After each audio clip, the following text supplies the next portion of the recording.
থাকে। আমি কাবা বলছে, আবার বলছে একটা গানের মধ্যে কারি হাসানে বলছে ভক্তের কাবা ঘর জান্নাতের হাওয়া সে তাই বয়ে যায়। বিশ্বাস ভক্তি থাকিলে মুক্তি, কি জানে তার ভাগ্য হবে। মুর্শিদের দরবার ভক্তের কাবা ঘর। যাই হোক, উনি বলছে আমি একজন কাবা, আবার বলছে গানের মধ্যে কাবা তুল্লাই চলো।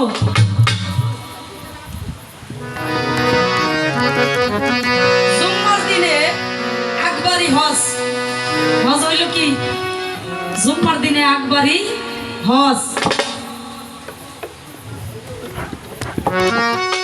এই জুম্মার দিনে অনেকগুলো কথা গানের মধ্যে পাইছি বাবা।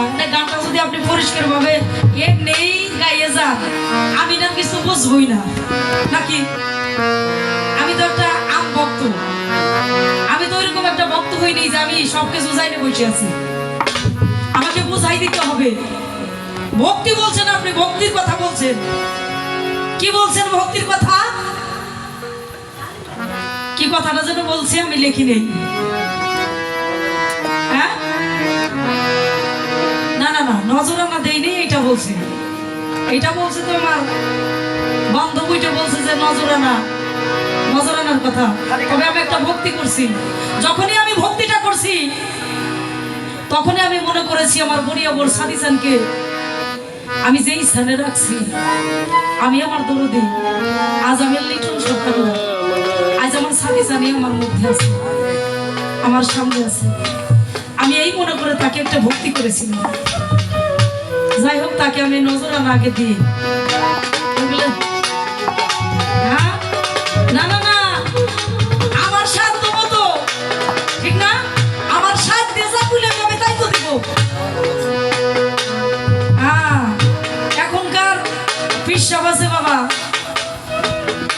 গরু নিয়ে যাও তাহলে ভক্ত ঠিক আছে।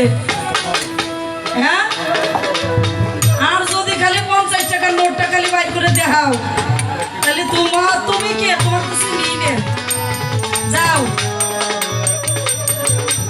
সেইরকম একজন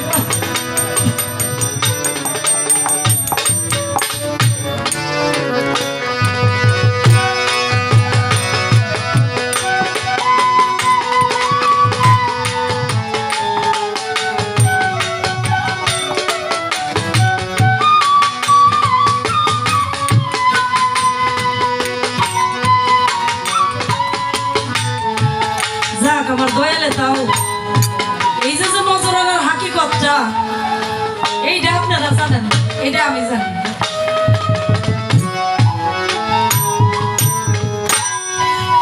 যখন নজরানাটা দেওয়া উচিত ছিল বাবা, সেটা আমার ভক্তি, আমার নজরানা হিসাবে আমি দিয়েছিলাম, আমি ভক্তি করেছিলাম।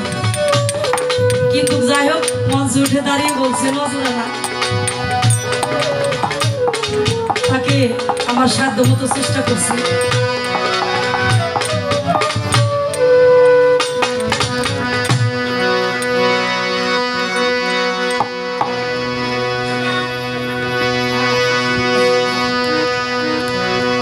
প্রথমত আমার দরদি বলছে গানের মধ্যে বাবা প্রশ্ন কম করো, কিন্তু আমার যে কয়টা গান গাবো আজকে রাত বলে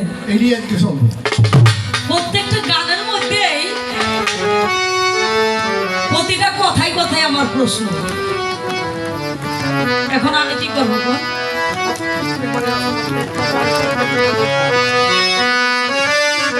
আমি আমার মতো গান গাই, আমি আমার মতো কথা বলি, ওনার মন যদি চাই উনি প্রশ্নের উত্তর দেবেন না, অনলি নাই।